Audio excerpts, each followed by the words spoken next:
that in order to make money, you always had to work until I became a finance PhD. And I learned that most of the people in this country that make the most money don't actually work that hard for the money. Now, it doesn't mean you don't have to work. I work every day, but there's a difference between working on things that you want to do versus doing things that you have to do. And in fact, even before I share the slide, I'm going to mention a conversation I had with our son recently, and he got really excited because there was a stock that we've been talking about in class called Oklo, and you may or may not know about it, but this stock, we were talking about it last year when it was about $8 a share. Now it's up to about 141, so it's been a real winner. Most stocks don't do that, but Oklo has done that. It's made, there are students that have made 50 to $100,000 on this one stock. I made some money too.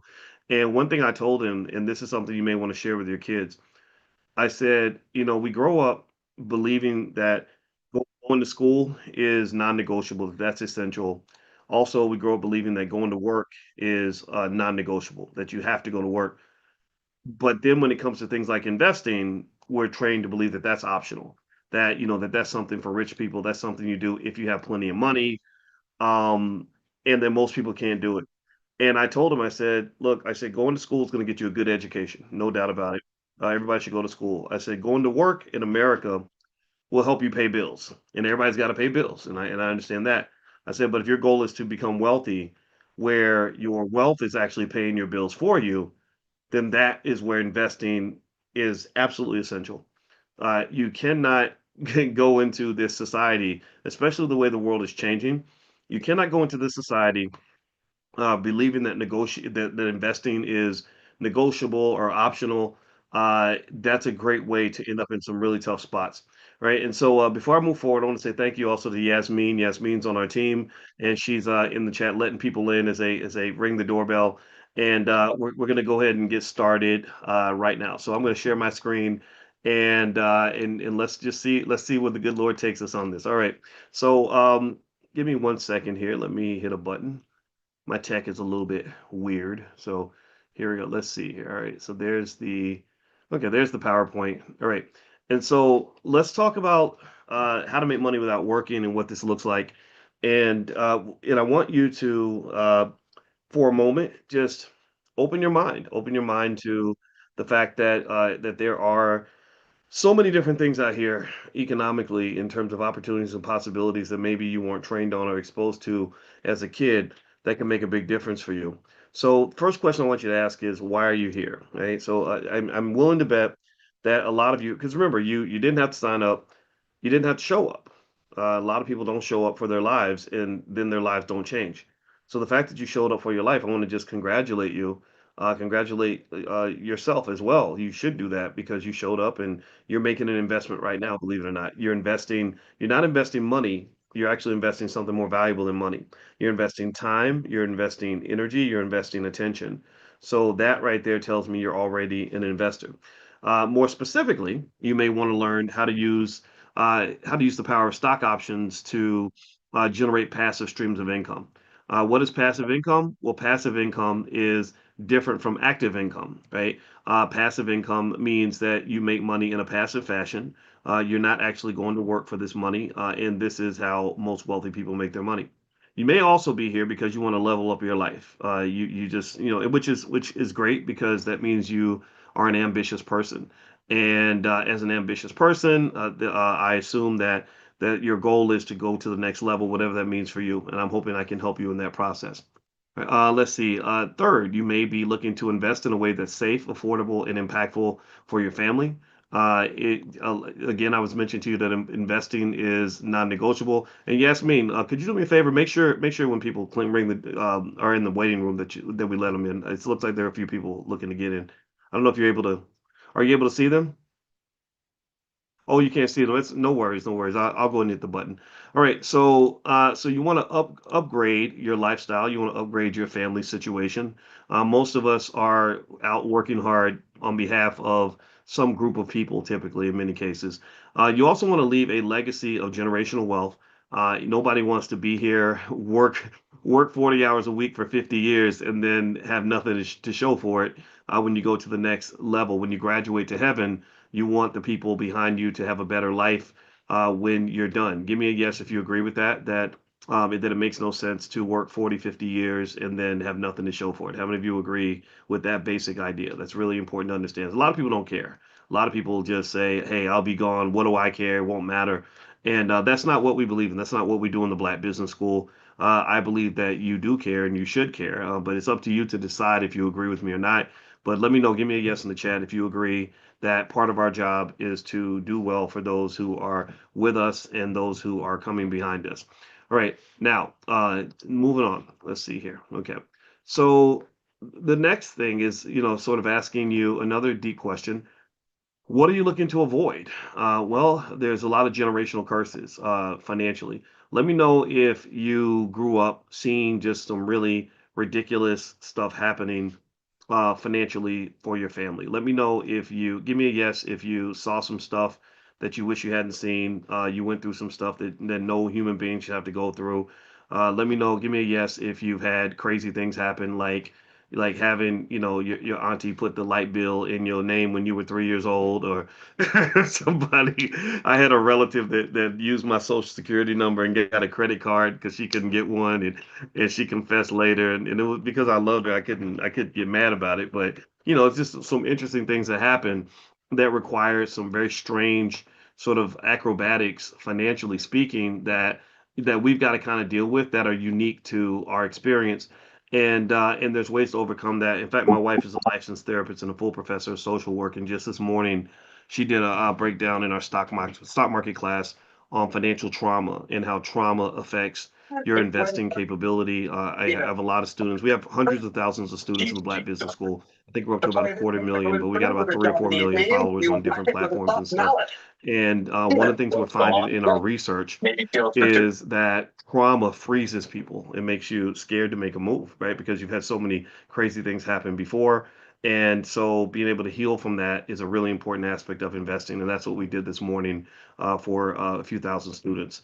What else are you looking to avoid? You're looking to avoid the trauma of financial insecurity, which is really interesting, right? Because a lot of times I'll see people that are scared to invest, but then it's like, well, I get it that you're afraid to invest, but are you also not, are you afraid of being broke? Right? So either way, whichever direction you go, there's gonna be a rock or a hard place. There's gonna be a challenge that has to be overcome. And what I was explaining just this morning is I said, okay, so let's say you buy a stock and the price doesn't go up. I said, yeah, but at least you have something to show for it. 5 years from now, if your stock you bought it for 100, it's worth $90 5 years from now. Okay, it didn't go up, but at least you got 90% of your money, right? So you achieved the first goal of investing, which is to save. Look at how many people there are out here who've been working their butts off for years and have nothing, have no extra anything, right? And so I would almost say to you um, that really the financial insecurity is also traumatic. Investing can be a little scary, but being broke is scary too, right? The stress of working for other people, maybe that's something you want to get away from. All the studies show that the stress on the job it's the number one challenge mentally for so many people. Their mental health it suffers because of things that happen that they have to deal with on the job that nobody should have to go through. So who am I? Those some of you know, some of you don't. I'll start at the beginning. That's me at my third birthday party. I heard it was an absolute blast, but I don't remember any of it. But I keep that picture around because the lady holding me is my grandmother Felicia. And whenever you see me talking, you might see a panther behind my head sometimes, right?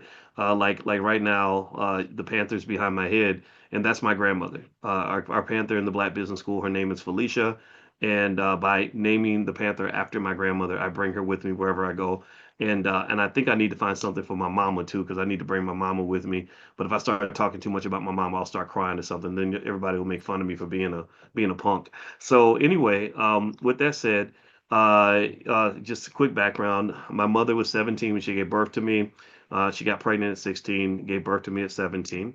So we had no money. They told her to go ahead and abort me because I would be a nuisance and that we'd never recover from our poverty and stuff like that.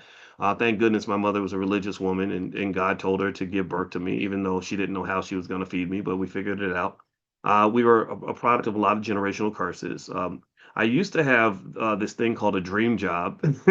And in fact, two times in my life, I've gotten my dream job. One was when I was 20, the other time was when I was 31, and I joined the faculty at Syracuse University. And at 20, I got this internship, which was a dream job at General Electric Aircraft Engines. And in both times, the dream job turned out to be a little bit of a nightmare. It didn't give me what I thought it was going to give me. I was making money, but I wasn't happy. And this led me down that journey of really understanding the complexities of wealth and money and the times where money can enhance your happiness versus times where we're just lying to ourselves, right? I would encourage you to consider that when you're thinking about wealth and money, I would personally really just accept the idea that money itself does not make you happy.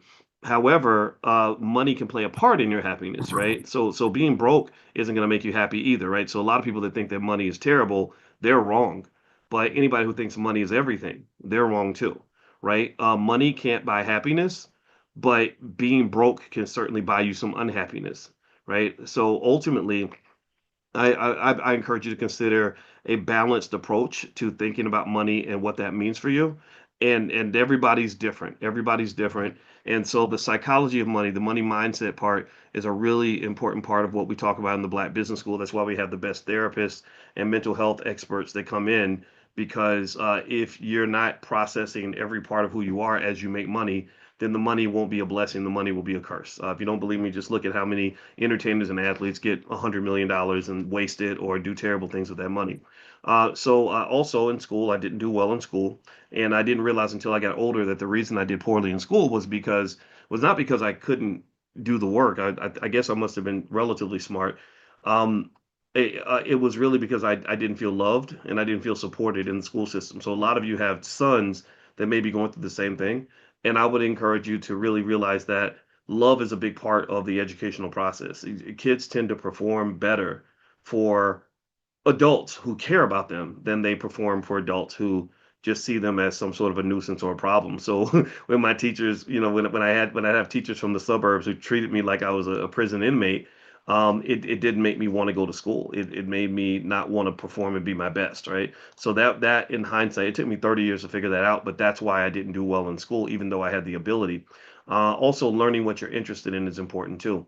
I was a single father at the age of 18. When I was 18, I discovered this thing that you probably have never heard about. It's this amazing thing called sex. I'm sure you've never heard of it, and we liked it, and we found that sex comes with this other side that we didn't think about called pregnancy, and so we were my daughter's mom. I met her at Taco Bell, and so I always warn people like you got to stay away from tacos because tacos will get you in trouble every time. Right. So anyway, the next thing is I learned about things like racism at an early age, and I learned that economics is a big part of that as well. And I became obsessed with Black wealth, Black family, and the Black community. Now, people ask me, is the Black Business School a place where you can't attend if you're not Black? I say, no, no, no, that's not true. Just like Notre Dame is a Catholic institution, but you don't have to be Catholic to attend Notre Dame, but you've got to respect the Catholic faith, right? Does that make sense? Let me know if you get that, right? If you go to Notre Dame, you can't go in and say, I hate Catholics. So as long as you respect what they do, then they'll let you in. So the same thing is true with the Black Business School. We have people here that are not Black, but I let them know from the time they walk through the door that we are here for the benefit of the Black community. Starting with the African American community, spreading out through the diaspora. We have students from all over the globe. And I do not apologize for any of that because we've got a problem to solve, and I believe I can help play a role in solving that problem. So with that being said, I'm also a big believer in personal power, things like that, Black love, responsibility, all the things that are connected to wealth. For example, a lot of people don't know that your wealth is heavily connected to your relationships and your ability to do things like get married and stay married, how you raise your children, how you take care of your mental and your physical health. In fact, if you pursue wealth at the expense of your mental health, physical health, and relationships, then all those three things will take all of your wealth. Like a divorce will take all your money. Bad relationships will take your money. Uh, Poor mental health will take your money because you'll spend money on ridiculous things. Maybe, for example, if you have a trauma, undiagnosed, untreated trauma, or an emotional void, a lot of people will spend money to get false validation. Like they'll go to the Gucci store to spend a $10,000 or whatever, just so they can feel like they're a better human being, or they feel like they have to buy the Mercedes or whatever. And then physical health is important as well because big pharma, they're so interesting. Capitalism's so funny. They'll sell you the donuts in the front of the grocery store and then sell you diabetes medication in the back of the grocery store. So anybody ever notice that we have a society that will sell you all the food that will make you fat and sick, and then they'll sell you all the medication that they claim will make you healthy again. But we know that that doesn't work that way, right? So really, I encourage you as you pursue your financial health, you're really thinking about how all these things connect, how all these things intersect. And if you do all these things correctly, then what you'll find is people who have better mental health are better at making money because they know how to invest properly. They have patience, they have the persistence, they have the ability to stick with the investment, right? People that have better physical health are better at making money. You can get up and go to work, whatever it is you want to do. People with better relationships are better at making money. My wife helps us provide for the household, and getting along with my wife is a great investment, not just emotionally and personally in terms of wealth. Our wealth rises when we're not fighting with each other, right? So little things like that, I encourage you to keep that in mind. A few more things that I can just share with you, just so you know the background. In college, I did pretty well. I was the Wall Street Journal Outstanding Graduating Senior. In 4 years, I got two bachelor's degrees and three different majors, and I had the highest GPA on campus and all that. A lot of people were very surprised by that, and even I was surprised because I didn't think that I was that smart. But I figured it out. I figured out I could do a couple of things during college.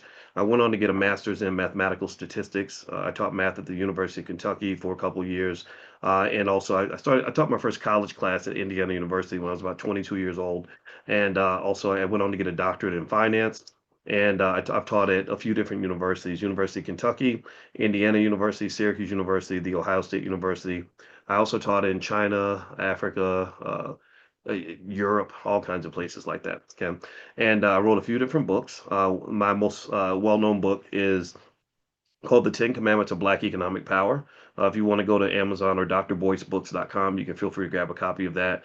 And I wrote that to kind of lay out a definitive, simple framework that if any family follows even a fraction of that framework, you will have massive amounts of generational wealth. It doesn't take that long. It just takes literally 10 to 15 years of commitment to your family, and then you change everything. Everything flips on its head. And also, I've been on a few media outlets, and we have on this slide, I have 156,000 students in the Black Business School. That number has gone up to nearly a quarter million since I originally put the slide together. So it's working, right? And YouTube and all that stuff. Okay. My biggest investment ever was my wife. And I chose to embarrass myself by getting on my knee and proposing to her on YouTube. Big mistake. The video got hundreds of thousands of views, and 99% of the comments were really good. But then I learned that we have an interesting segment of our community that they started calling me a simp. They called me a simp because they just thought that this idea of a man getting on his knee and proposing to a woman, what there's something wrong with that. And that really opened my eyes to the fact that there's an issue. I said, "Oh my God, no wonder the families are falling apart because people think that there's something weird about a man professing his love to a black woman." So I got mad. I kind of went to war over that. I said, "Come on now, what are you talking about? Who taught you to think this way?" And so I do love that lady, and I'm very proud of that, and I'm not going to stop talking about it because I think that we got to learn what manhood and all that stuff looks like, right? So I stood on that battlefield. And also, one thing I learned from being married to my wife is that the right moves can make you better. When I married my wife, I was kind of on the chubby side. Actually, when I started dating her, I was kind of on the chubby side. If you go back and look at videos I was doing in 2015, 2016, and I was talking about wealth way back then, 10 years even before that, I was.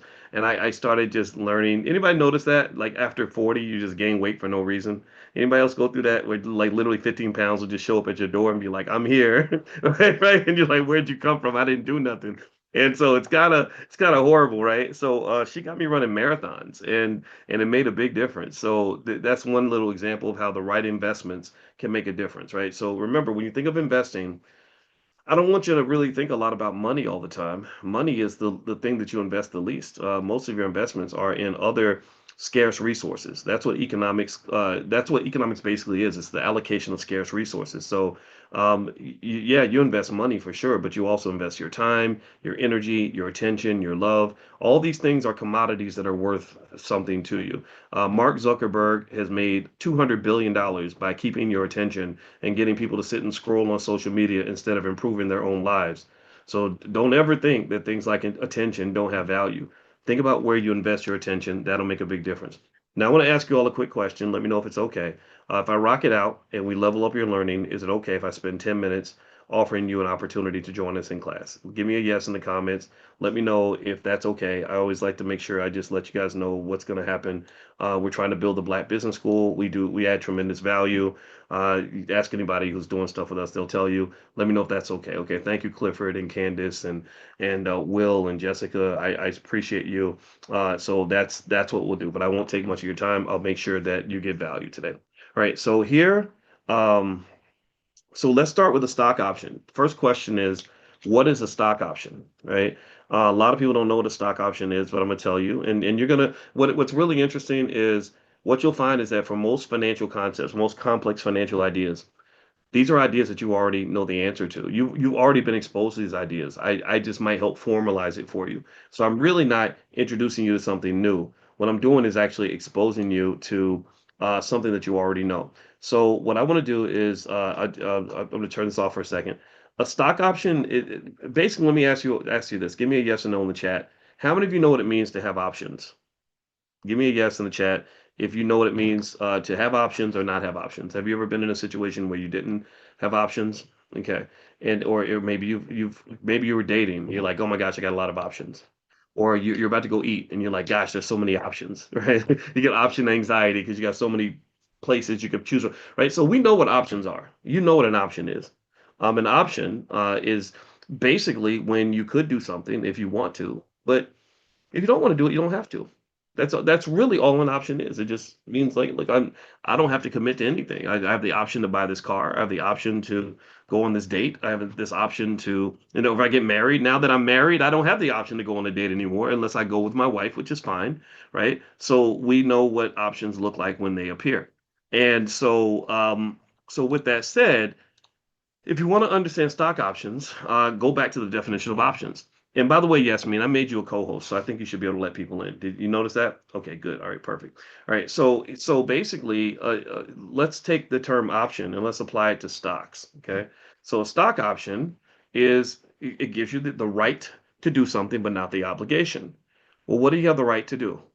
Well, with an option, you pretty much have two rights. You have the right to buy something or the right to sell something.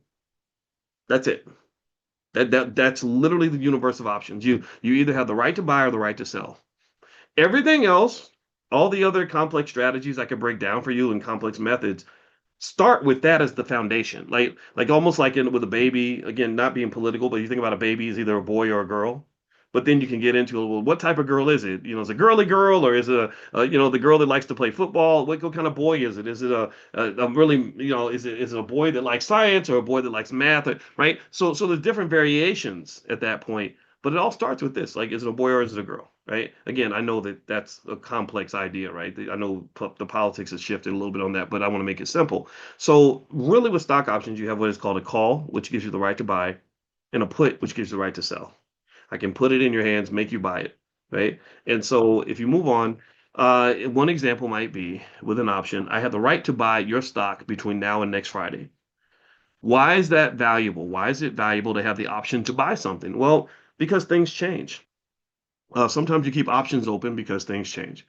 Anybody, let me know if you can relate to this example. Have you ever seen like where people will make jokes about how sometimes maybe a woman or a man would keep like a friend on the side, right? They call they go call them side dudes, right? And then she's not sleeping with him, but she kind of keeps in contact just in case things change. Anybody ever seen that? Come on now, yeah, I know y'all grown, y'all know what I'm talking about. And not to say women are the only ones, but that's right. So what is that? Well, she's keeping her options open. That's what that is.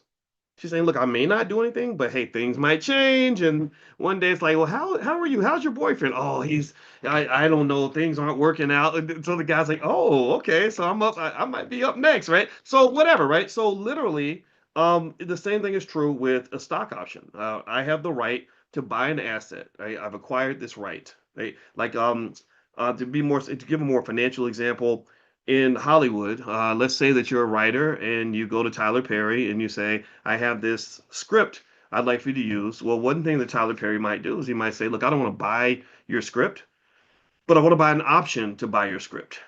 And so he might say, look, I know your script is $1 million or whatever. Um, I don't know if I want it or not. Things may change, but I'll give you $50,000 for the rights to your script for the next 3 years. That happens a lot with musical artists. Same thing. There are always artists. You always hear a lot about artists that will make a great album and they'll say, I can't release it because the label won't let me. Well, why is that? Well, because the label paid money for an option on your album. They have the rights to release it. No one else can release it, right? So options have value. There's a massive market with options where they get bought and sold every day, and that's how stock options operate. So every option has to have a buyer and a seller. There is no financial instrument that has a price attached that is logical and legitimate that does not have a buyer and a seller. A buyer and a seller is like a mommy and a daddy. It's two people that get together and they make a deal. So every option is a buyer and seller. The market's really huge. There's at least 40 million contracts traded per day. That number keeps going up every year because options are a really powerful and really important part of the economy. And I call it, I consider it almost like seasoning on the stock portfolio. A lot of you may know how to buy stock, but if you haven't considered options, you're probably missing something.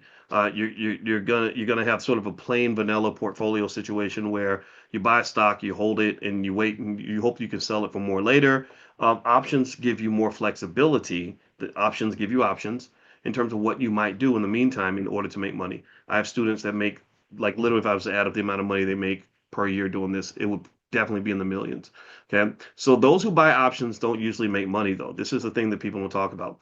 A lot of you have seen, let me know if you've seen maybe examples of people that talk about buying stock options and how to make money, things like that with options. Has anybody even seen it at all, or people talking about it, or things like that? Give me a yes if you've seen any of this online. There's a big industry online of like things like day trading, where they buy the options and then they buy it for $500 and they hope it goes up to 1,000, and that's fine, but the problem is that they may not know the research. The research says that typically buying certain kinds of options don't usually end up allowing you to make money.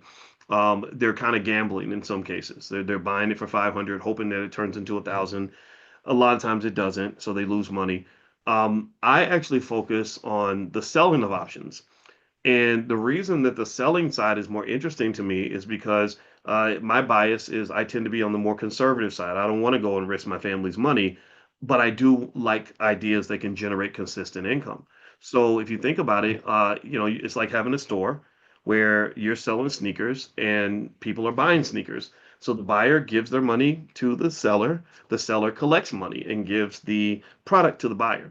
So basically, I sell stock options a lot. I don't buy them very often. I buy them in specific cases, but I'm typically the seller of the option because I like the income side of it. Okay?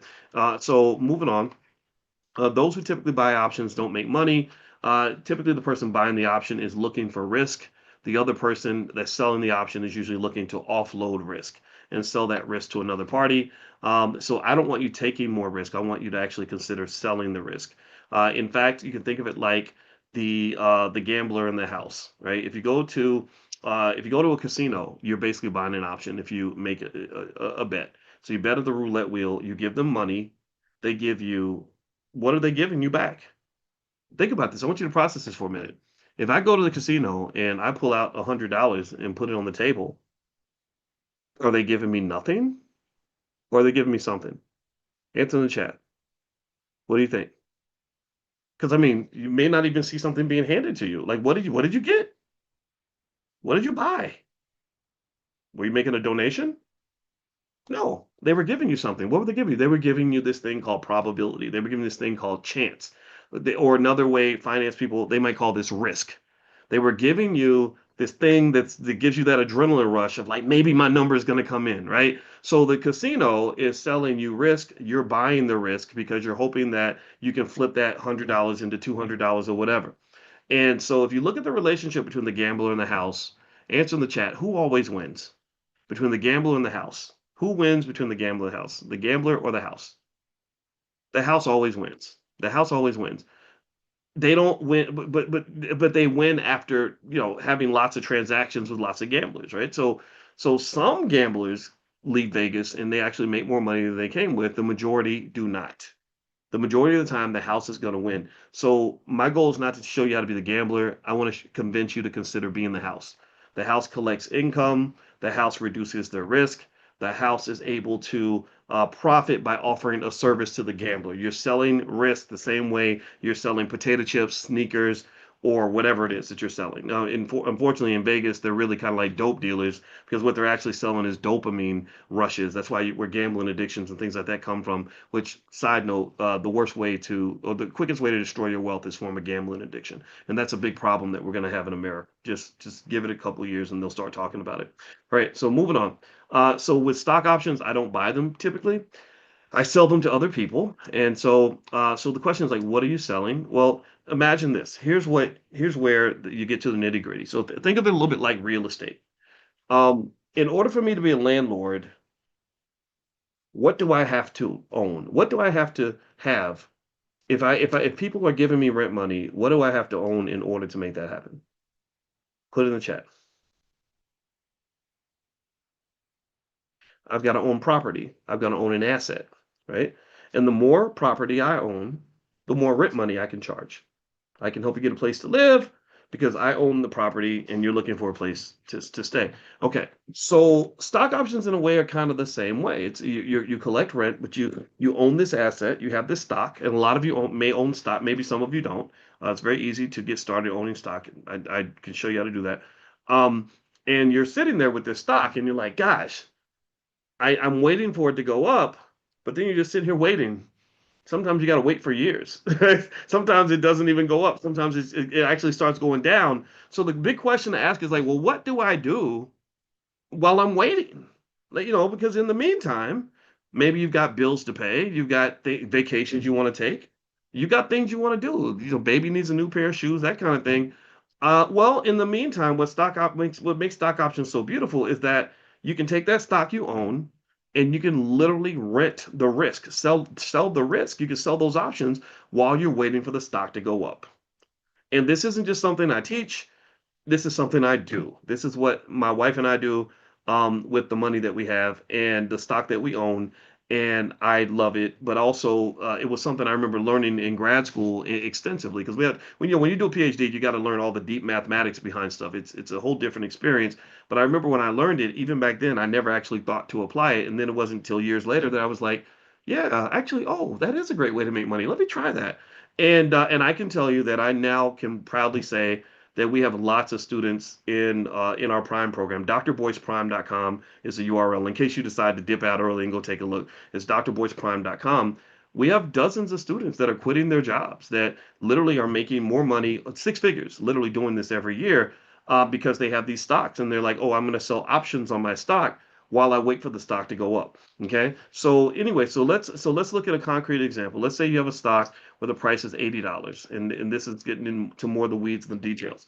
So let's say that you have this stock, and this stock it reminds me of that song, a child is born with no state of mind, blind to the ways of mankind. God is smiling on you, but he's frowning too because only God knows what you'll go through, right? So I think about that when I think about this stock. You got this baby stock, it's $80 a share. Anything can happen. You bought it. Why? Well, because you're hoping that good things are going to happen. But as you know, in the markets, bad things can happen too. Make sure you're clear on that. The stock market is not a place where it's always raining money. This year it is. This year it's amazing. But 2022 wasn't like that. So you don't know what's going to happen. Well, here's the deal. When you have one stock and you get a bunch of people that look at the stock, certain people are going to say, oh, yeah, the stock's going to the moon. It's going to do really well. Those are what you call the bulls. Those are people that believe the stock is going to make money. And then you got what you call the bears. The bears are like, nah, that's a bad company. It's going to drop to 80 now. It's going to hit 75 and 70, whatever. And where the options market is so beautiful is that that's where the Bulls and the Bears come together and play. So the Bulls and Bears, they trade with each other based on what they believe. Almost like if you have the Dallas Cowboys fans with Washington Redskins fans, the Redskins fans think their team's going to win, the Cowboys fans think their team's going to win, and maybe they place a bet. So in this particular case, you got this stock is sitting there. Nobody knows what's going to happen. You get a bull and a bear, or two people to get together and make a transaction. So let's say you have someone who says, "I really believe this stock is going to go up, and I don't want to buy the stock. I don't want to pay a whole $80, but I'd like to buy an option on the stock." That means I want to buy a contract. That's what an option is. It's a contract. It's an agreement.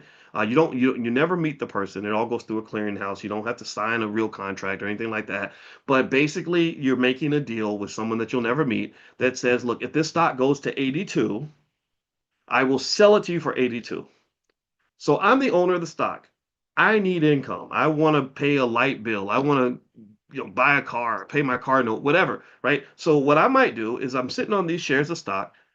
I might sell an option which gives someone the right to purchase my stock if the price goes to 82. Why would I do that? Well, because if it goes up and I sell it to you for more than what it's worth right now, that's okay with me. I'm okay with selling my $80 stock for $82. So I'm not voting against you. I'm not betting. I'm not hoping that you're wrong. I hope the stock goes up because if when it gets to 82, I get to sell it to you for 82. So I win right there. But there's another area where I win, and this is the beautiful part of it is I also win because you have to pay me just for the right to even have the contract, right? You may give me $1 a share for the contract for the rights, but then if it goes to 82, I get another $2 a share that I make because the price went up from 80 to 82. Tell me if that makes sense. Let me know if everybody gets that. I want to make sure everybody's with me and you understand how this works and how straightforward this is. Venus roll. It's like a jungle sometimes and makes you wonder how I keep them going under. Sorry, that's what I do. I throw in random analogies. I don't even plan on these. They just happen. All right. So let's move on. So I make this deal where they pay me for the upside on my stock. They just agree like here's some money, hold my spot. If this sucker goes up, you gotta sell it to me. I am giving them something. I'm agreeing that if this thing goes past 82, you have the right to buy it to me from me for 82. And so they pay me money for that upside. And then what happens? So if the stock goes above 82, by the expiration date, there's always a time limit, then I will sell it to you for 82. The price goes to 86, 87. Here you go. Here's your stock. Congratulations. We made money. I made money, you made money, you're like a business partner for me at that point. Which, so you imagine it's just like a business. If someone says, I'll pay you for 20% of your company or 20% of the revenues, then that doesn't mean that you're losing and they're winning. That's important to understand. A lot of people think that either I win or they win, and that's not the way you want to ever engage in economic thinking. A better approach would be more of an abundance mindset that says, hey, we can all win. And this is one thing. This is my bias when it comes to talking about investing. I'm going to stop screen sharing for a minute so I can explain this to you. A lot of people think that making money has to be either predatory or it has to be something where you win and other people lose. And I tend to enjoy investing scenarios where everybody can win and there's enough for everybody. And so, for example, if every single one of us goes out and does a standard buy and hold strategy, we have something called the 5-year pledge in the Black Business School. If you text the word pledge to the phone number 87948, I can send you a training on exchange traded funds for free. So pull out your phone and text the word pledge to the number 87948, and I'll send it to you. The 5-year pledge basically says, look, if all of us do the same thing, and it's very simple, literally every one of us would have more wealth in 5 to 10 years, right? So don't think that it has to be like either I win or you lose and stuff like that. That's not how it works. There's enough money for everybody. America's a rich country, right? So here in this particular case, if the stock goes above 82, I sell it to you for 82. If it doesn't go above 82, then I don't have to do anything. The clock expires. I keep the money you paid for the contract. So the money that the buyer paid, that's in my bank account. That's not going back. There's no refunds on this, right? And then what I can do is I can sell that same option again. This is how I call this one nickname I have for it is what I call the liquid landlord strategy. Literally, I know people that do it every single month over and over and over again. And so this is the kind of thing we cover in the Prime program. The URL is drboyceprime.com if you wanted to just go take a look, because I know I sometimes will take my time to massage through the topics, and I know some of you have to go. So when you're the house and they're the gambler, I like the idea of being the house. However, some people want to be the gambler, and I think that that's fine. It's totally up to them how they want to approach it. So a few things I want to show you really quickly is why selling stock options is a better investment than real estate. I love real estate. I own real estate. I've seen people invest in real estate to generate cash flow. I'm not here to say that you can't do that. For sure, you can. But I have found in my own experience that this actually exceeds real estate in terms of return on investment and ease of income. Uh, that's a big variable. A lot of times when we make investments, we don't think about certain things like liquidity. How easy is it for me to get my money out? When you sell stock options, you can get your money out in 30 seconds. Real estate deal takes a lot longer to do. How much money am I going to make on a certain amount of investment? There are stock option scenarios I could show you that I share with my students every week. We have something called a moneymaker grid. The numbers blow away real estate deals. And again, the way I lay it out is I say, okay, imagine if you did this in real estate, would this be possible to do in real estate? And most of the time, 99% of the time, they say no, right? So also other factors to consider is work. I know that a lot of you have been working a long time. How many of you have been working more than 20 years? Anybody been like going to a job more than 20 years or been just in the workforce for more than 20 years? Put a yes in the chat if you have.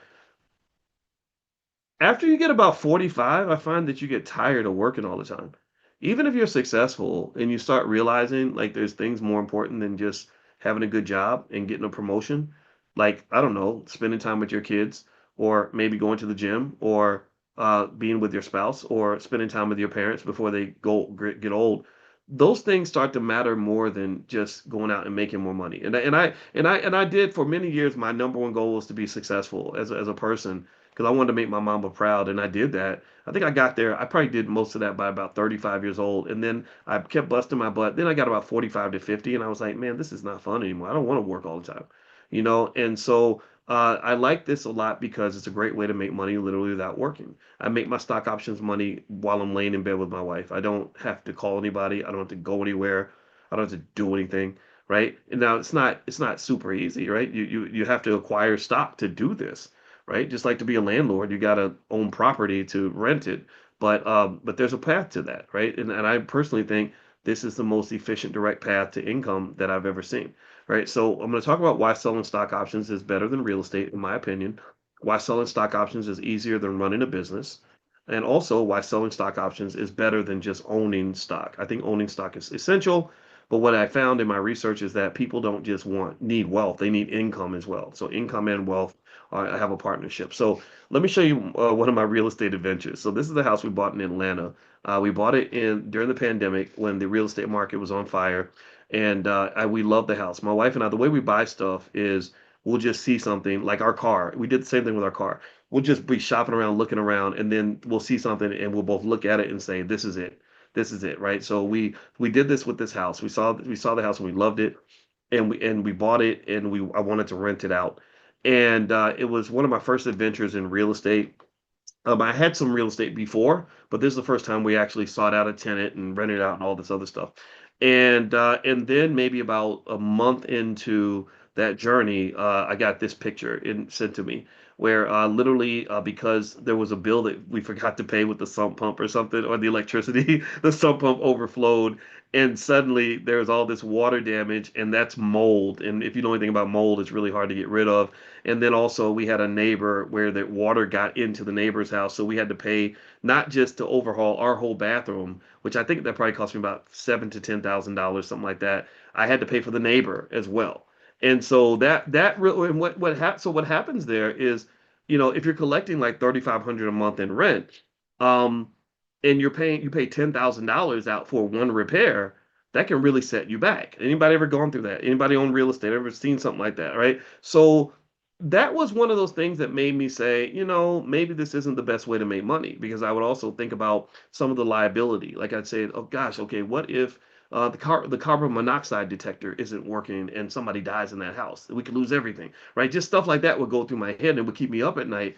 And so My first epiphany was that I found that I could take that same amount of money I spent on that house, buy shares of stock, and not just make more money than I was making on that property, but also I could do it with more peace of mind. Does that make sense? Let me know if you get that. I'm not asking you to agree. I'm asking you to consider what I'm saying and if the logic is adding up. Okay. Sometimes I talk fast. This stuff is really interesting to me, so sometimes I'll talk extra fast. That's why I repeat myself, and I hope that that's okay.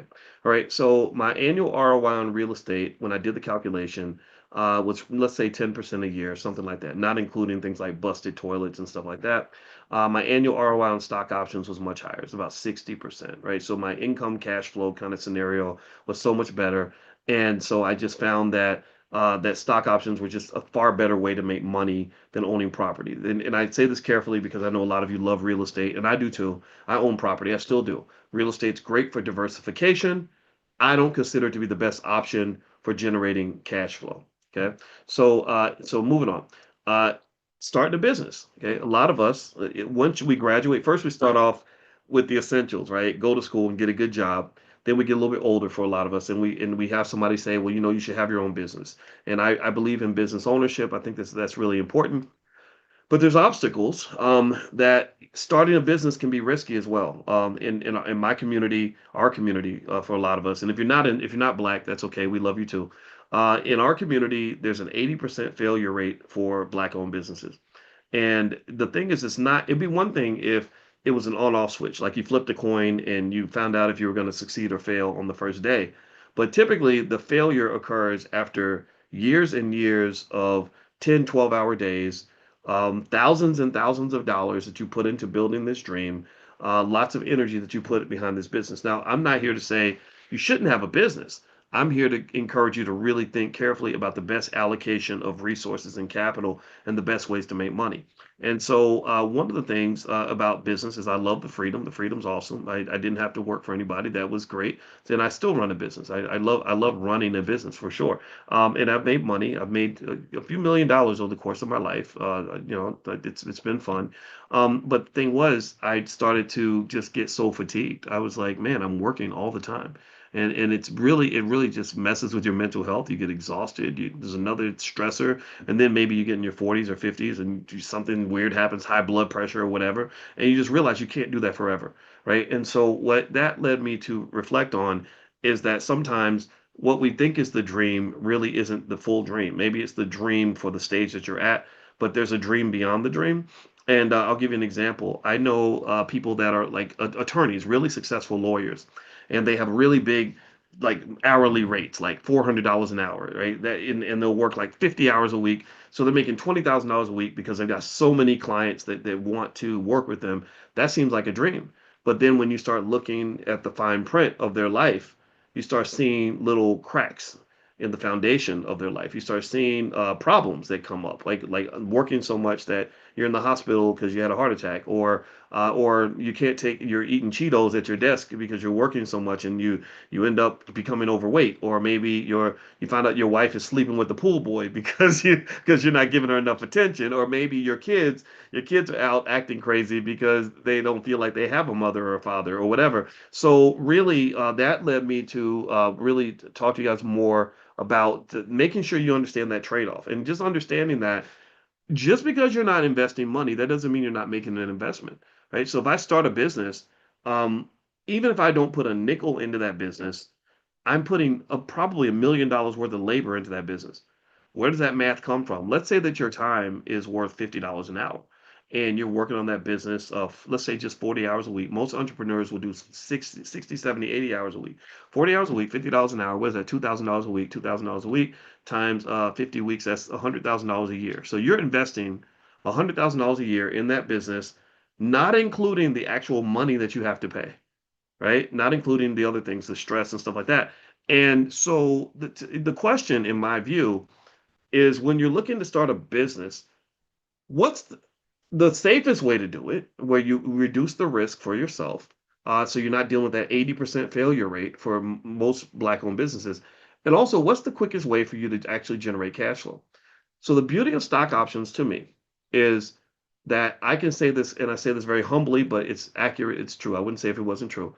Is I'm able to say to students, like, I can show you exactly how to make money by tomorrow. Like literally, and if you go talk to anybody that's in prime, they will agree. They I'm not here to hype anybody up with magic tricks. Everybody's scared. Everybody's tired of getting lied to, and so basically, this is a better pathway to building that first business, in my opinion. Get together with your family, own some stock, sell options on the stock, and then you have income. I can show you tomorrow morning at 9:30 a.m. when the market's open exactly how much income you would get for a certain number of shares of stock. So I find that 5 meetings a day, working 14 hours a day, is not the most efficient way to make money because eventually your body deteriorates, and I don't want to really have to work for money anymore.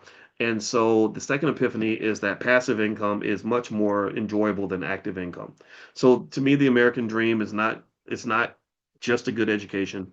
That could be part of it. It's not just getting a good job. That could be part of it. It's not just starting a business. That could be part of it. It is to get to the point where your wealth is generating income as if it were a person, right? You're not supposed to work for money for your whole entire life. That just does not work for a lot of people.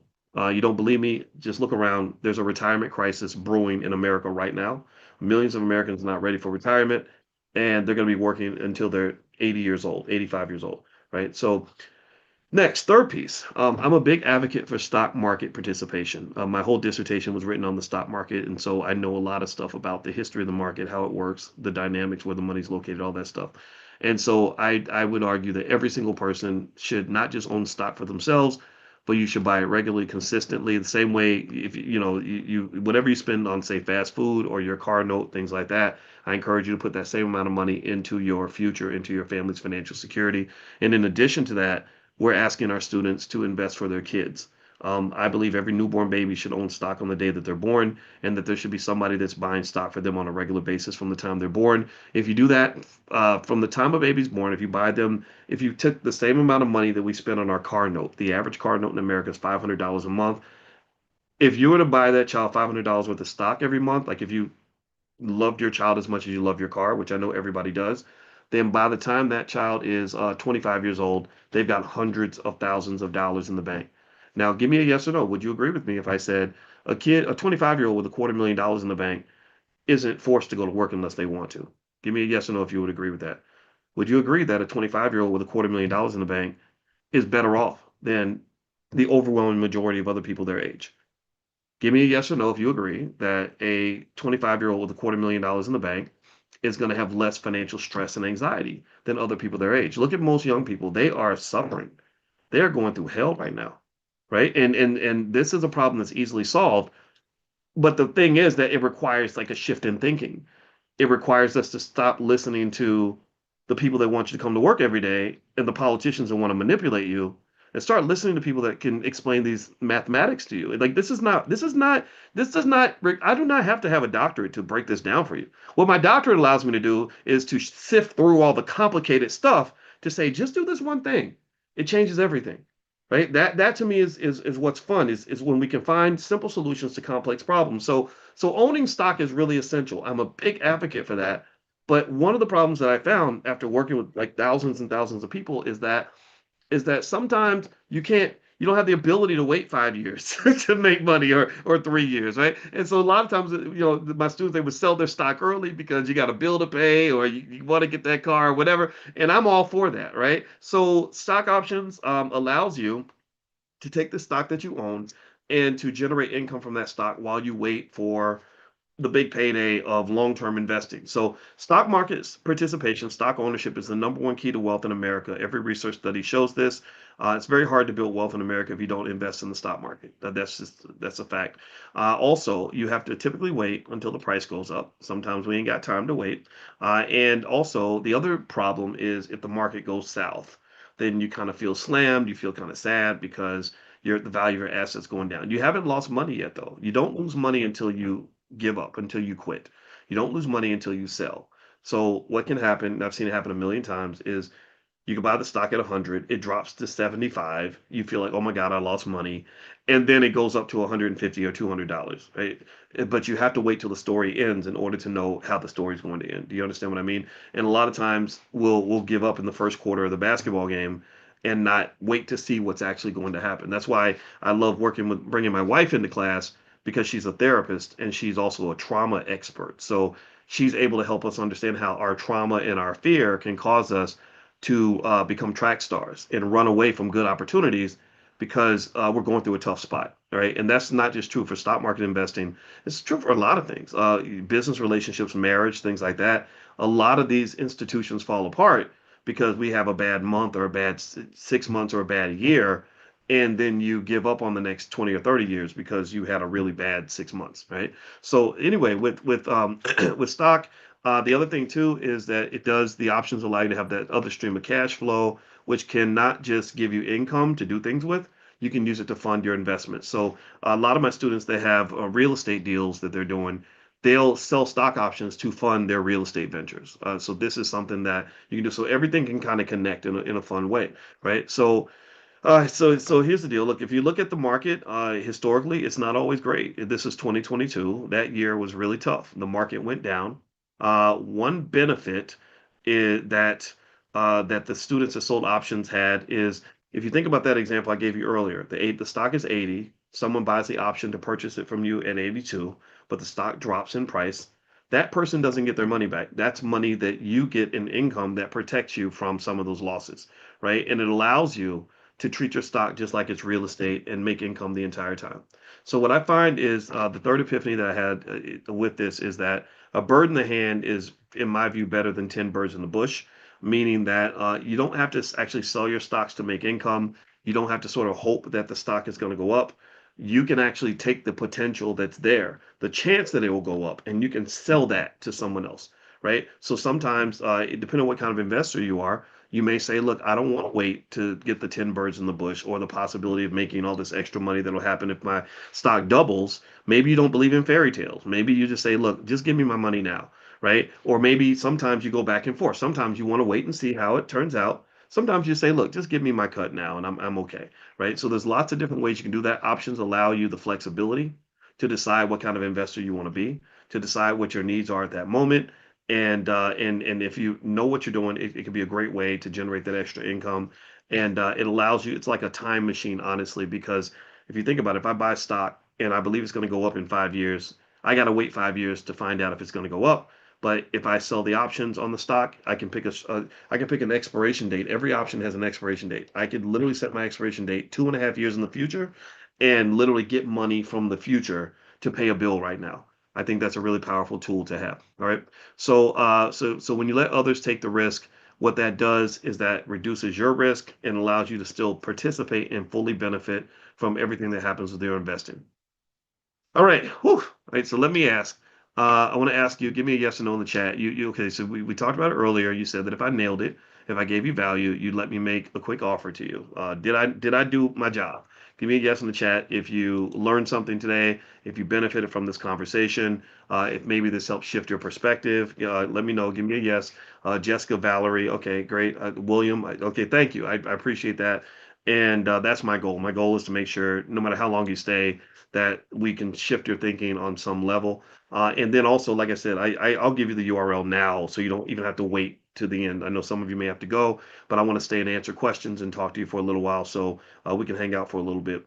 Um, so the website is drboyceprime.com, drboyceprime.com. Prime stands for Passive Recurring Income Machine.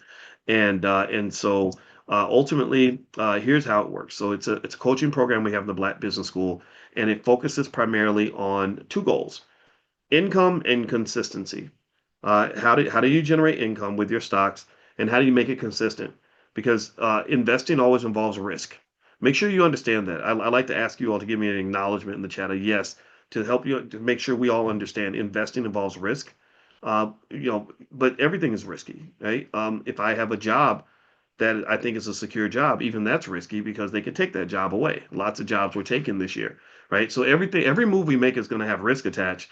But I want to make sure we understand that because my goal is not to offer you a fantasy, right? A lot of people they falsely believe that investors that they make money every single day, everything's always wonderful, nothing can ever go wrong, and I just try to nip that in the bud. I kind of come off like a pessimist because I'm sort of like, no, actually, yeah, you're making a lot of money now, and I'm really happy for you, but I need you to start processing what you're going to do when things go wrong. When you get punched in the face, how are you going to react to that? because that's a really important part of being an investor, the ability to sort of stick with what the plan is. Okay. So with that said, um, the goal is to produce safe passive income, and also we do research. We find stocks that are generating the most income. So it's like hunting for money, and then once you hunt for the money, it is a matter of protecting what you have and making sure you balance everything out.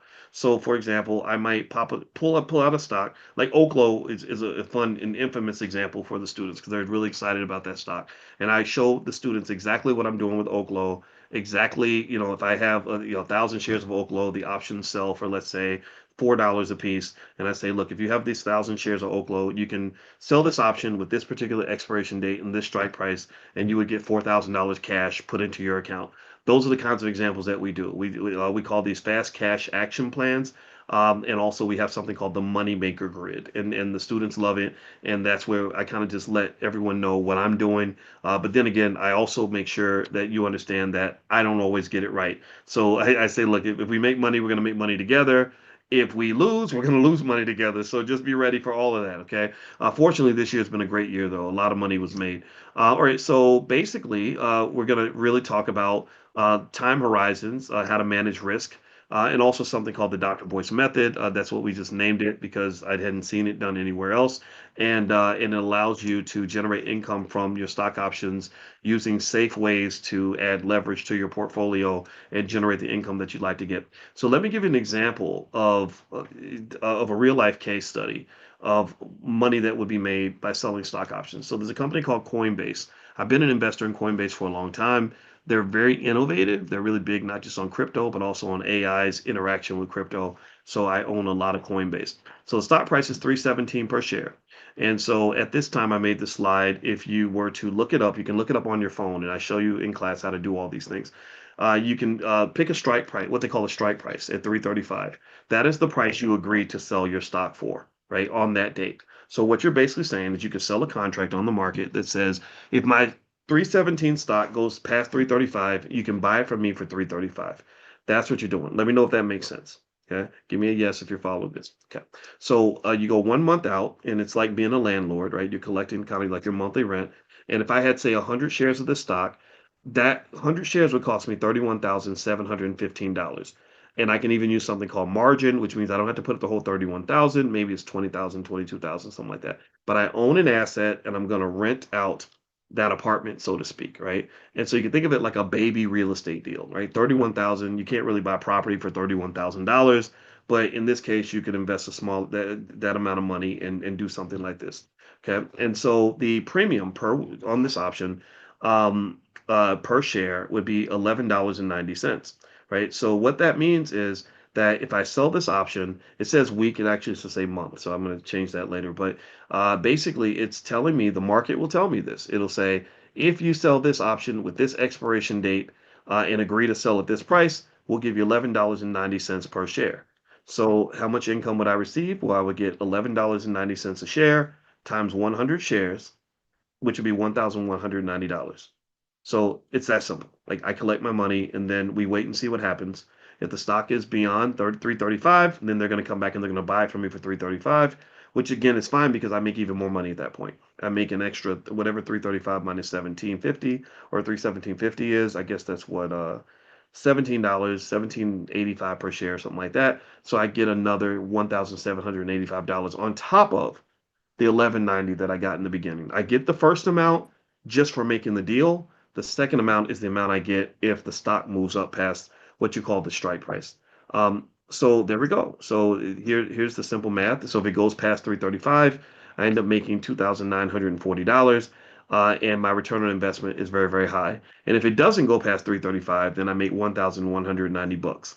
So let's say that you and your family own a few hundred shares of this stock, which I've seen families do. We got families that do that. We got families that have millions of dollars worth of stock, hundreds of thousands of dollars worth of stock. Some families that are just getting started. Some people that are doing it individually. Some people doing it as a couple. And so like one guy out of California who he has a business and he saved up some money and he bought a bunch of stock and he probably makes. He told me when we went to Egypt, we all went to Egypt together on a trip. He told me he was making $3,000 to $5,000 a week, roughly on average, like selling the stock options. But to do that though, he had to get to the point where he had like a landlord. The landlord that makes lots of rent money has to own lots of property, right? So owning the stock is a requirement in order to generate income from the stock. Okay.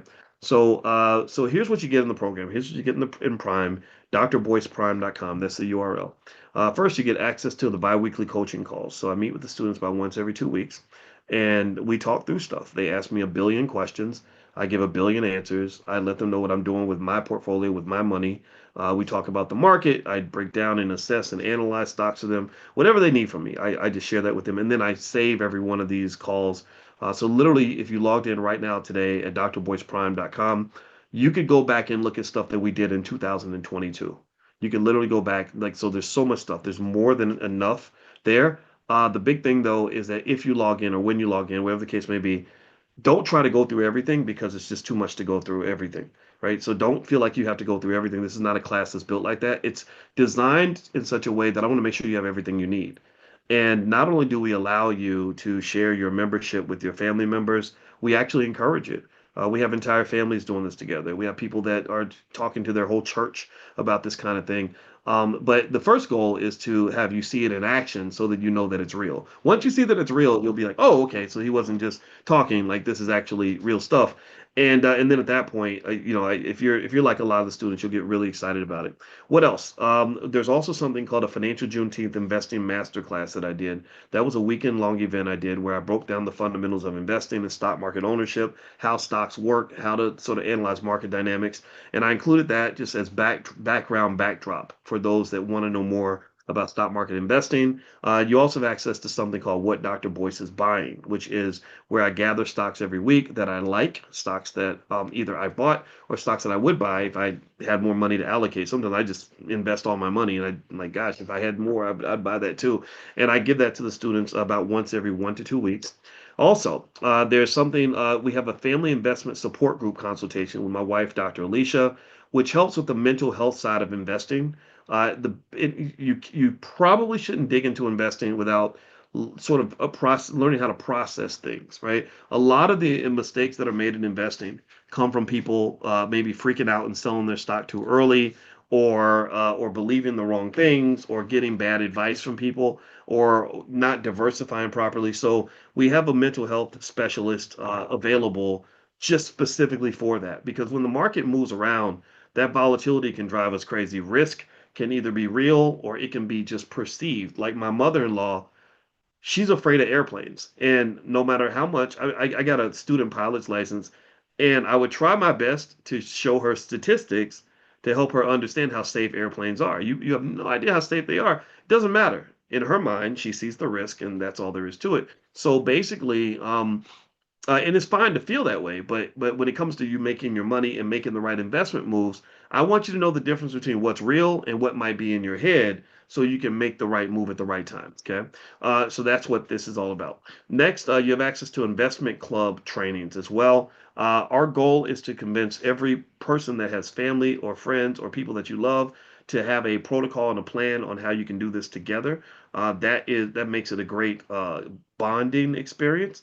There's no better way to bond with people than when you get together and you're making money together. That's really amazing, right? It's like having a big ice cream party with, I don't know, like I don't know, like some sort of really exciting drug. Not that I advocate for drugs, but really that's what it is. Money is a drug. Money affects your brain like a drug does, right? The dopamine and all that. So bonding with relatives and making money together is the most fun in the world. And then also you're learning together. So you're not just sort of making sure you're making money for yourself. You're building something that's going to be a generational tradition in your family. That's going to be massive long term. So I actually provide a breakdown on how to form that family investment club and how to make sure that you can connect others into what you're doing.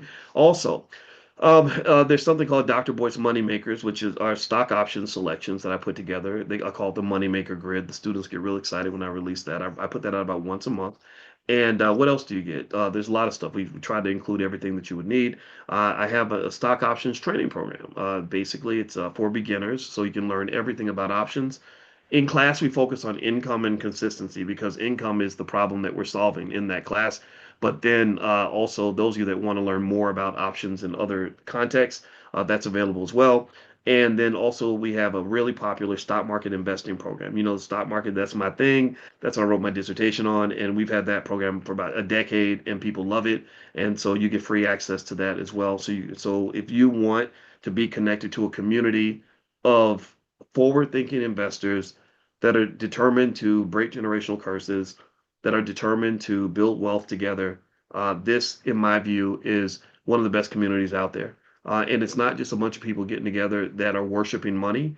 It's people that just kind of get it in terms of sort of collaborating with between money and family, money and decency, money and understanding. Like I can do well and I can still lift my brother up, my sister up at the same time. So we're all doing well together. So I'm not just sitting on a mountaintop all alone.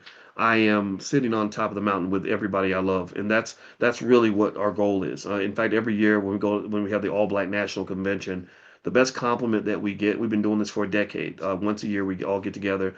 And the best compliment we get is that the energy is so positive and uplifting and powerful. So if you're looking for that kind of energy, then these are your people. They really are your people. And some are doing well, some are still getting there, some are highly educated, some don't have as much education, some are young, some are old. We tend to be family oriented, and all these other things. So that's kind of how we operate. It's not just about the money.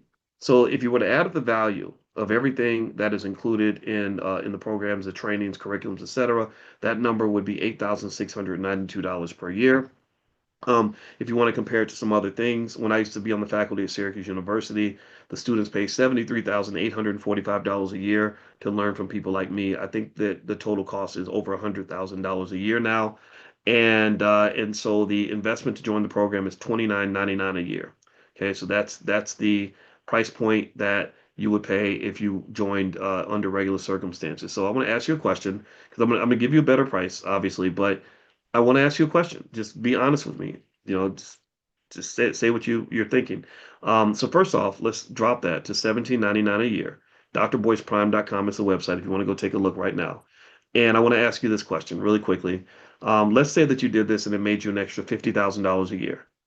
Would you consider that to be a good investment? Yes or no? If you made 50,000 a year, would that be worth it? Yes or no? What if you only made 20,000 a year? Would it be worth it? I mean, 20,000, that's less than half of 50, but would it be worth it? A lot of students are doing this. This is not make believe. What if it only made you an extra 10,000 a year? Would it be worth it? And if the answer is no, then I want you to stick with that answer. If the answer is no, then this isn't for you, right? If the answer is yes, then I hope to get you to consider joining us. Because this is not uncommon. You could walk into class and say, "How many of you are making more than 10,000 a year?" A bunch of hands come up. How many of you are making more than 50,000 a year? A bunch of hands come up. How many of you made more than $100,000 last year? You'd be surprised how many hands come up, right? So I want you to think about it this way. I don't want you to think about it just as like, okay, this is a class. I'm going to learn some stuff. I want you to think about this as an investment, ROI, return on investment. I'm spending this much, you should be getting that much. And that's the standard that we live by. I know your university didn't do that. I'm a college professor, so I know what universities give you. Most of my students that went to college, literally, if they could give their degrees back and have their student loans canceled, they would give the degree back, right? Because the universities don't operate this way, but in the Black Business School, we believe in being very practical. We want to solve real problems. Okay. So just one testimonial that's here. Here it says, I love the information given, the honesty and the openness and honesty, the ability to be able to communicate with Dr. Boyce to ask questions or to gain positive insight. Right. So we like forming healthy relationships with the students in the room and healthy relationships with each other. There's also a monthly option. So if the annual fee is too much, you can go with the monthly option. And the monthly fee is $3.99 per month. But we dropped that to $239 if you're here today. And there we go. That's the offer. So here's another statement from our students. I love how you give everyday illustrations to explain what you're saying from Inez Boykin. And Jose Lopez Ramos says, it has totally changed the way I look at the market. I would think there is no way to learn this market stuff. Now I'm filled with hope that I can use this information to make positive changes in my family's life. I'll go further though and say that once I help you understand the hope side of things, I don't stop there. The goal is not just hope. The goal is actual accomplishment and actually moving forward and getting things done. So not only do I give you the pathway to take action, I really challenge you to do that. Right? I really want you to come back and say, "I did it. It worked. I'm happy." Right? That's the ultimate goal. So let's say that you made an extra $3,000 per month, right? Let's say that you did that. A lot of students can do that. It's not hard to do. If you think about it, the average used car note is $503 per month. The average mortgage payment on a $300,000 house is $2,071. And what's left? That would be, say, 426 per month. So how much would you have? Let's say that you took that extra money and you were able to invest it after you paid all your bills. In 20 years, you'd have roughly $103,000.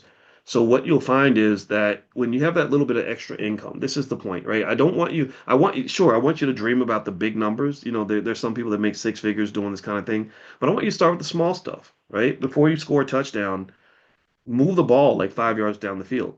You'd be amazed how just an extra 2 to 3 thousand a month can change everything. I was talking to our youngest daughter about life one day, and it probably tortures her because I'm a philosopher. I'm always thinking about stuff.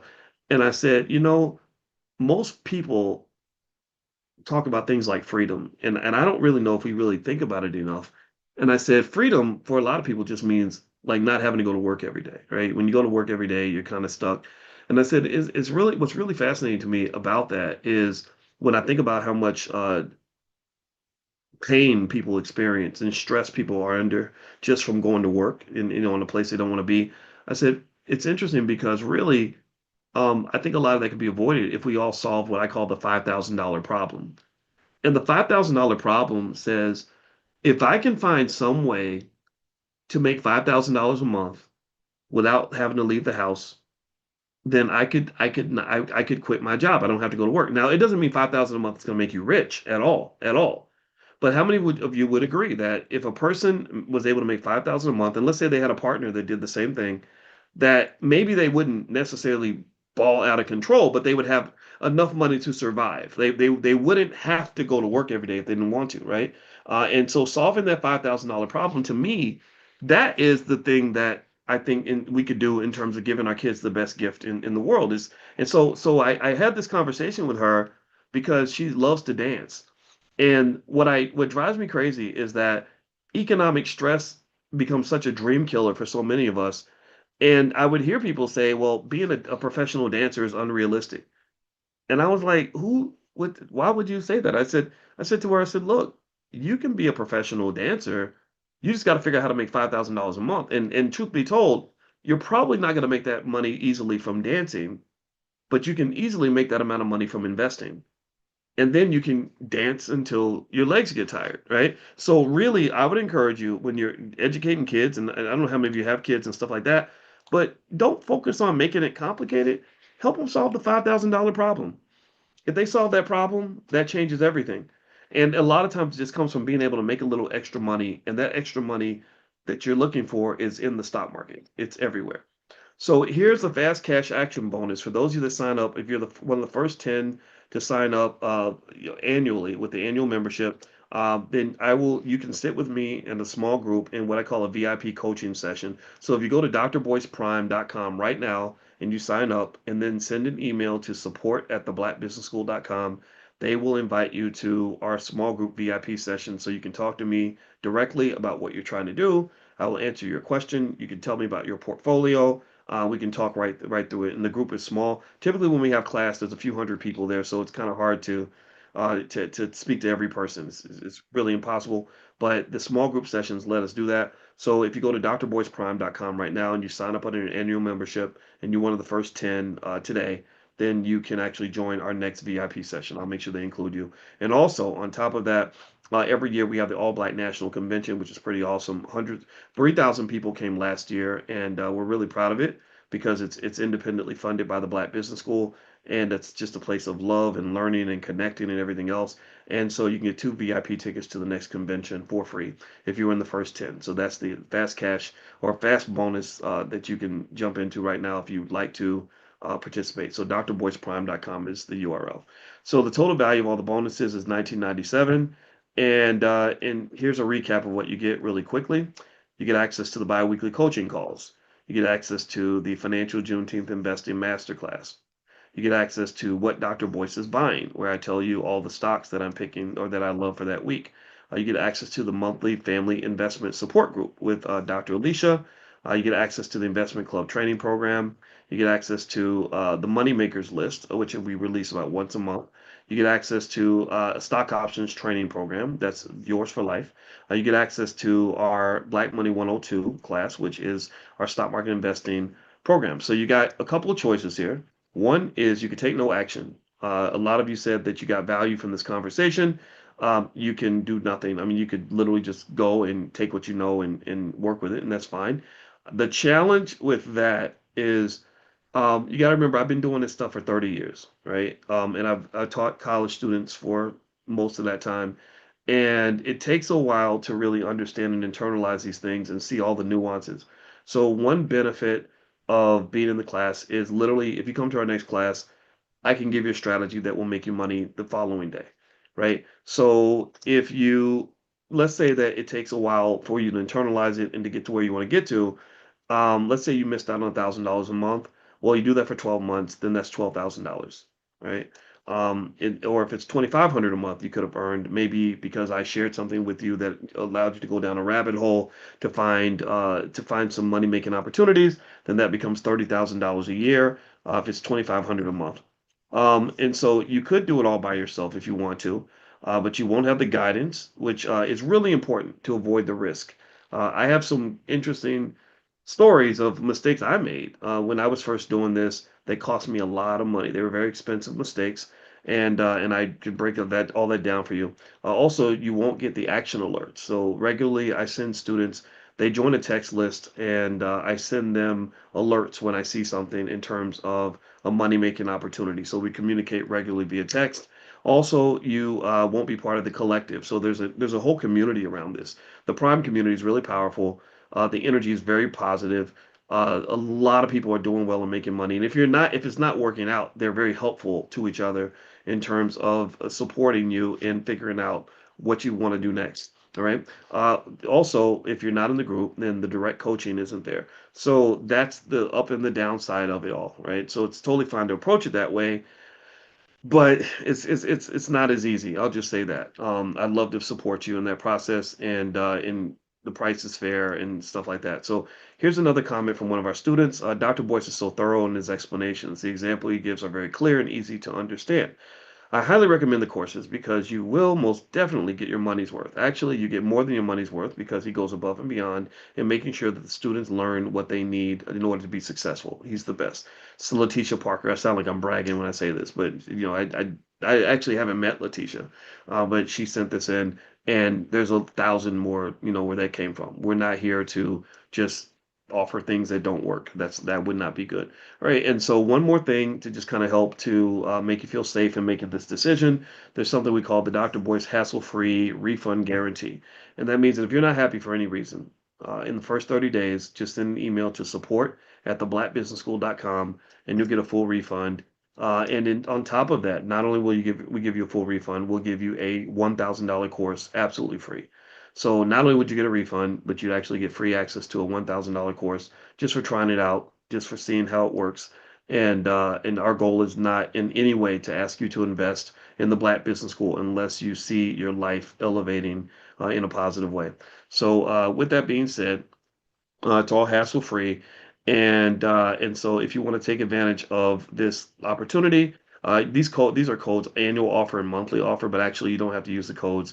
You can just go to drboyceprime.com and take a look right now, and that's where you can actually get the discounted pricing. And in fact, actually, the price that's actually on the page, you'll be surprised. It's actually lower than the one I quoted for you today. So feel free to go to drboyceprime.com and take a look. Now, what I want to do is, I think Yasmin is still here. Yasmin, are you still around? I think I don't know if she popped out or not. So what I want to do is open the floor. Does anybody have a question? So you can either talk and ask your question, or you can put it in the chat, and I will answer it. So does anybody have a question for me about any of this? Let's see here. Okay, John says thank you. You're welcome. All right. Let's see. Chandra says, I got the motivation. I need a roadmap. Yeah, that's what happens a lot of times, right? We get a lot of motivation without any action plan.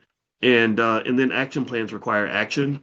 So I'm really big on action and action plans. I'm not big on just getting pumped up and excited because I think a lot of us are exhausted about sort of constantly feeling like somebody's motivating us and then nothing happens after that. I think that's inappropriate. And also, as you decide if anyone has any questions, I would encourage you to just make sure whatever you're doing that you're talking to your relatives about it, that you understand the ups and the downs of the decisions you make. One of the things that I've seen is when students get in, they get really excited about making money. Sometimes we can slack a little bit in terms of protecting ourselves from the risks of the stock market. The stock market can be a beautiful place, but it can be a dangerous place. It's a jungle full of gold, but it's still a jungle, and the jungle's not just full of gold. The jungle's full of lions, tigers, and bears. So as you make your move, I would encourage you to remember that safety should be your number one priority when it comes to investing.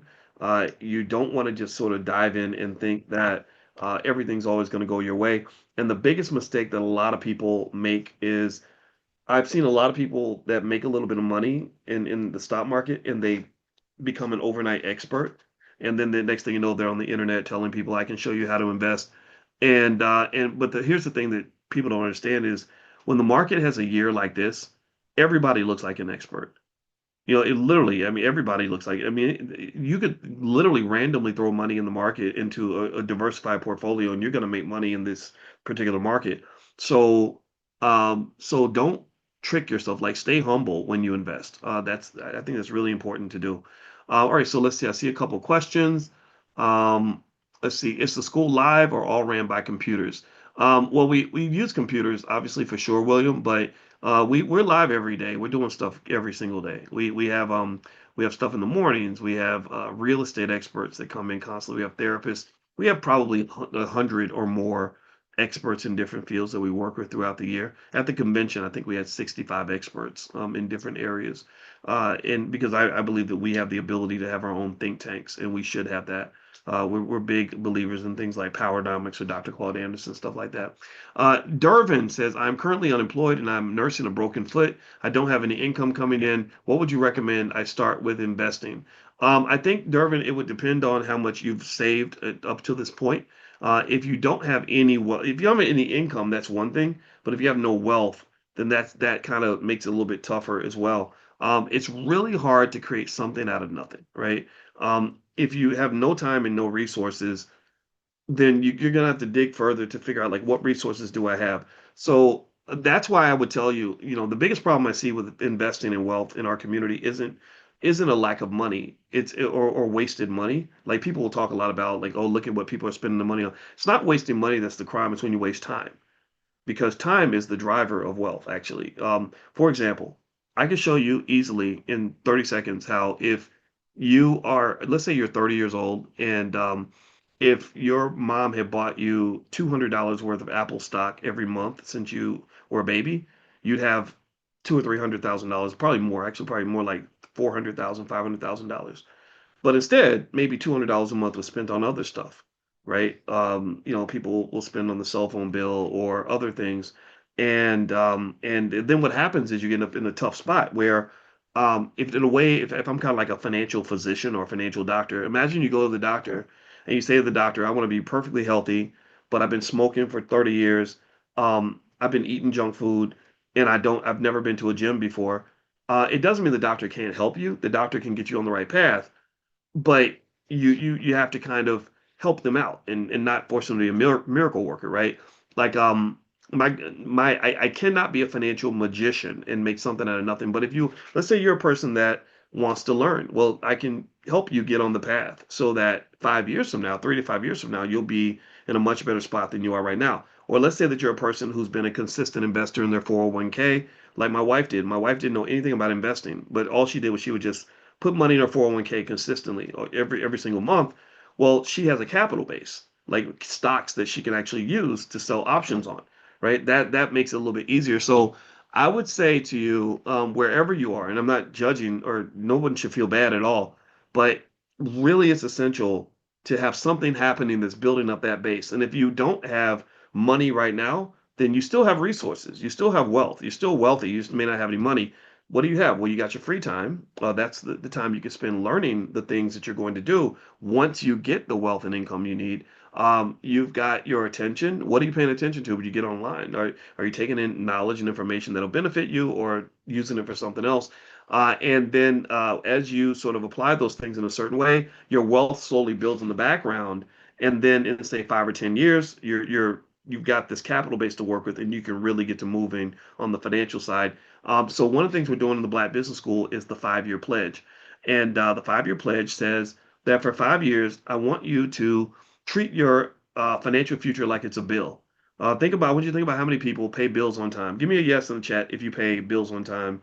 You pay the light bill on time, cell phone bill on time, you pay rent on time, all these are car note on time, right? Look at how often we pay bills and we pay them on time. Why do you pay them on time?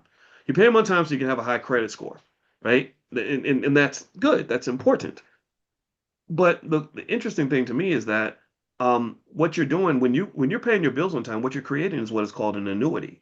An annuity is a consistent set of cash flows that a person receives over time that they then can invest with to build wealth. So if I've been paying my car note on time, let's say my car note is $500 a month. I have a student that had a car note of $1,800 a month. But I'll use a regular, a normalized example, 500 a month. Do you know that when you're creating that annuity for the car dealer, what they're doing is they're taking that money, they're putting it in the stock market. And if they do that consistently, if you've been paying bills consistently for more than 10 years, you have made somebody else rich. You've made somebody, like I can literally do the math and show you. You do know that by taking your car note and investing it every month, they've made over $100,000 from you. So it's okay that you gave them $100,000. My question is, where's your 100,000? Where's your wealth? We know they have wealth. If you paid rent on time for 10, 20 years, we know your landlord bought a house with that money. You bought $1 million house for your landlord. My question is, where's your $1 million house? So do you understand what I'm saying? It doesn't require us to change anything. It just requires us to make sure that we love ourselves as much as we love other people. It just means that before you make everybody else rich, make yourself rich. So before you pay the car note, before you pay the rent, before you pay the cell phone, pay yourself. That's what I'm saying, right? And I hope you can't. Anybody that argues with that message, I don't know how to help people. I don't know how to help someone that doesn't love themselves. But if you love yourself and you love your family, pay yourself first, and then pay everybody else. Then take care of the cell phone company and the car dealer and everybody else. But take care of you. You do that consistently. You create an annuity. The wealth will grow. And so the 5 year pledge shows that by taking what I'm really asking people to do is $500 a month for themselves. $500 a month after 5 years, based on the S&P 500, you would have roughly $38,000 liquid. A person that has $38,000 in the bank can no longer call themselves poor. They can't. You can say, I'm not rich yet, but you can't call yourself poor. Most Americans don't have that. White or black, nobody, most people don't have that. 10 years, it goes up to almost 100,000. After 20 years, it's about 300,000. 30 years, you start approaching 700 to a million, right? So literally changing that one little thing and being consistent with it makes a massive difference. So if you want to join the pledge, and I'll send you a free copy of my training on exchange traded funds. You can text the word pledge to the number 87948. So just text pledge to 87948. So, okay, so a few more questions. Let's see here. Candace, is this included in the B1 real estate plan? No, that's the real estate plan. That's Constance Carter. That's real estate. This is stock options. Let's see here. I'm going to be at the ABNC 2026 in Brooklyn. Yes, we're going to have the All Black National Convention in Brooklyn. You can go to allblacknationalconvention.com. That's allblacknationalconvention.com. Katie says, thank you. Appreciate your knowledge and willingness to share this information. Absolutely. I'm very happy to help you in any way that I can. On your site, you have many courses. I'm unsure which is the right one. I'm interested in investing in stocks. Okay, well, today we're talking about stock options. If you go to drboyceprime.com, that'll give you enough to last you for the rest of your life. Like if you're a Prime member, you're pretty good on. We got you covered on the stock stuff. So drboyceprime.com would be a good place to start. And also remember that you can share that with your whole family. So we not only do we allow it, we actually encourage it. Let's see here. Candace, is there any way to make money from day one? Yes. If you when you log in at drboyceprime.com, if you look for Prime 101, the Prime 101 training is for beginners specifically, or for people that have done it before that want to just brush up on the basics. And that will literally show you a strategy that you can actually apply the following day, as long as the market's open, and it will make real money. It's not. This is not pretend. This is not fantasy. This is not hopeful money.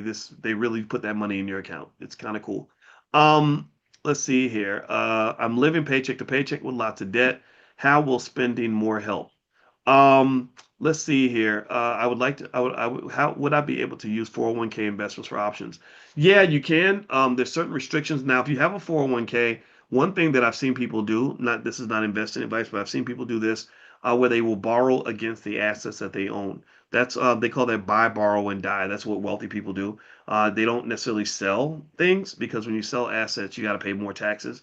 But if you borrow against the assets you own, you can get a loan. Like a lot of times, if you have a brokerage account, you say, I'd like to borrow against this money, and they have what they call the loan to value ratio. So they may say, okay, you got 50,000 in stocks, we'll loan you 25,000, and then you can make that investment in a business or in real estate or whatever you'd like to do.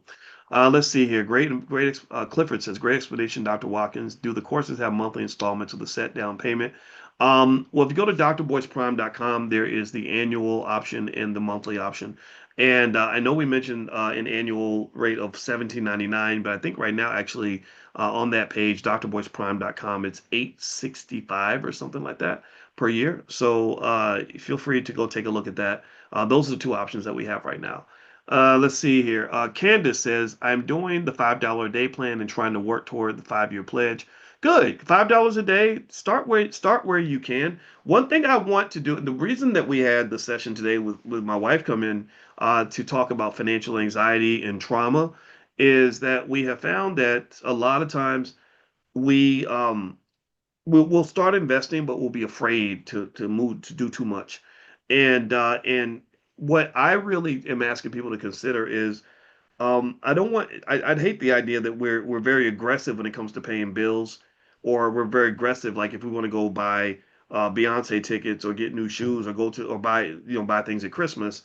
But then when it comes to investing, it's like we're doing tiny amounts of money, right? My feeling is, look, if you're aggressive at Christmas and you're going to spend $500 or $1,000 on Christmas presents, then I would like to just see you be equally aggressive when it comes to your financial future, right? I think that only makes sense. Again, why pay everyone else if you're not going to at least pay yourself first? So whatever number works for you. Everybody's at different levels. Pick your level and stick with it. And just remember, the investing is one of the most important financial decisions you can make because there's nothing more important than your financial security.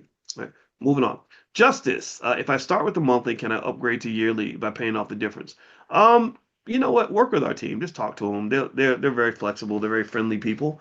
And if you email support at theblackbusinessschool.com, they can definitely help you upgrade in whatever way you'd like. Let's see here. So I see now that I enrolled for 869 from 29.99. Is this the Black Business School we need to sign up for? Yeah, William. drboyceprime.com does have that special rate. So if you go to drboyceprime.com, you get the rate that's different from the website. And so that's kind of my thank you for coming in tonight. Let's see, Dervin. This is good information. I do study stocks with my free time. Good for you. Keep doing that. It's probably as valuable as almost anything that we learn. We just don't get that, a lot of us as kids. I don't know. I'd be curious. I'm really. Let me do another poll. I should have took that poll off the screen. Let me go back and do another one. I'm going to ask you all another poll question. I want to know how many of you learned about stocks when you were a kid, right? I really want to know that. Um, so let me ask this. Let's see. Did you learn stocks as a kid? Okay. So let me put, and you can answer in the chat yes or no if you want to as well, but I'm going to also give you a chance to answer officially in the poll. So literally yes or no. Just did you hear um people sort of talk to you about it as if like, okay, this is something that you want to do when you get older? Let me know because I'm really curious to know what your experience was. So give me a second here. All right, so I'm going to launch this poll. Give me a yes or no. How many of you did you learn stocks as a kid? Did anybody like sort of talk to you about it maybe more than once and say, hey, this is what you got to do when you grow up. Going to work and all that is cool, but you got to let me know. I'm flabbergasted by the results right now. I'm really freaking out because that's I mean, you talk about an injustice. Lord, I mean, this, wow. Please, everyone answer because I'm really waiting for somebody to say yes. I've not seen one yes in this chat. That's insane to me. That is crazy. Come on, keep going. Everybody answer. Please answer if you're in the chat. 45 of you are in here. About half of you have answered. Maybe some of you can't, and I get it. But if everybody who can't answer, please answer. Because I'm literally waiting for one person to say yes. Oh my God. Okay, I'm gonna show you all this poll. I did not know this. This is freaking me out. Look at that. Do y'all see that? Do you understand why I'm so alarmed by this? Why this bothers me so much? I think we cracked the code. I think we figured out why black wealth is going down. I really think we just figured this out. It's crazy. I should have taken this poll 10 years ago. I didn't think to do this. I didn't think the numbers would be like this. I really didn't. 100% of you said no. When I said, did anybody talk to you about stock market investing as a kid? 100% of you said no. That is a freaking crime against humanity. That's a generational curse we gotta break, and one that we can easily break. All you gotta do is bring your child to class with you. That's it. That's a statistic that is unacceptable. That is not something that we should pass to the next generation ever. Why am I screaming like this? Other than the fact that I'm a little bit of a weird person, I'm screaming about this because here's the deal: the stock market's where most of the money is located.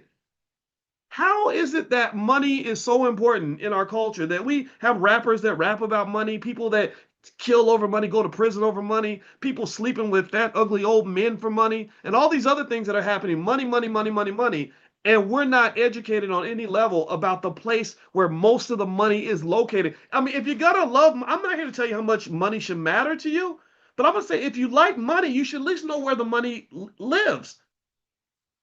So everybody guides us to the job, but they don't tell us where the investments are. They got us to the mall, but they don't tell you how to actually build wealth. That's insane to me. That I'm really pissed off about this. I'm angry right now. I didn't know I was going to even take this poll today, and I'm looking at this result and I'm sitting there freaking out about this. Don't do this to your kids, because if you do this to your kids, I hate to say this, but this is child abuse. Tonight, when you walk away, and if you sign up for the class, that's great. You're welcome to come in. I'd love to have you all there for sure. But if you do nothing else tonight, can you at least promise me that if you have kids, will you please talk to them about some of this tonight? Just a quick conversation.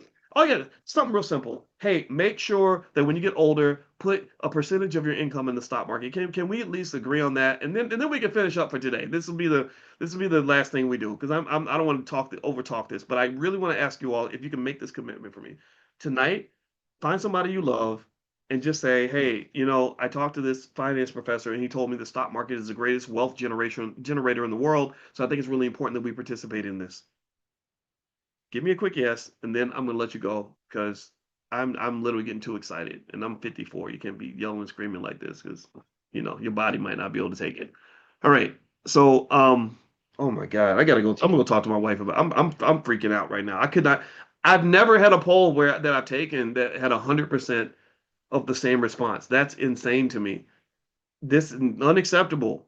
If you want the wealth in our community to grow, the stock market must be a part of this.